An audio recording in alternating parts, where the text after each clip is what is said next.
Eu não consigo deixar de fazer algumas perguntas à minha própria denominação.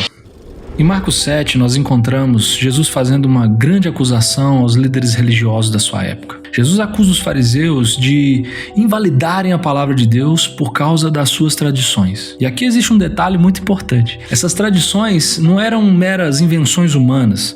Eles não simplesmente criaram regras da própria cabeça. Eles criaram tradições através das interpretações que eles faziam das Escrituras. Eram tentativas de compreender e defender a lei de Deus. Só que, ao longo do tempo, essas interpretações, elas acabaram produzindo costumes, tradições e regras que se tornaram praticamente intocáveis, incorrigíveis e inquestionáveis. E o resultado, segundo o próprio Jesus, foi trágico.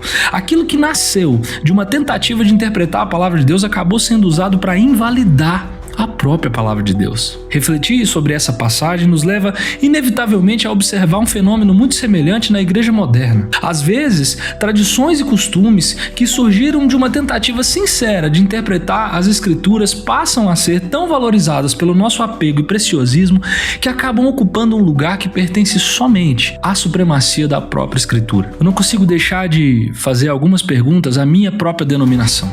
Será que na promessa existem regras, costumes e tradições que surgiram de interpretações honestas dos nossos pioneiros e antepassados, mas que hoje já não podem mais ser corrigidos biblicamente? Será que existem posições que nasceram da tentativa de compreender as Escrituras, mas que foram incorporadas à identidade da igreja de tal forma que qualquer revisão passou a ser vista como ameaça? Será que o apego popular a determinados costumes e tradições tem dificultado as nossas correções teológicas necessárias? Será que o receio de conflitos, de divisão, de evasão tem levado lideranças a preservar determinadas posições, mesmo quando elas precisam ser revisadas à luz das Escrituras? Essas perguntas precisam ser feitas, porque, como eu tenho mostrado em outros vídeos, a Bíblia repetidamente nos apresenta o mesmo padrão.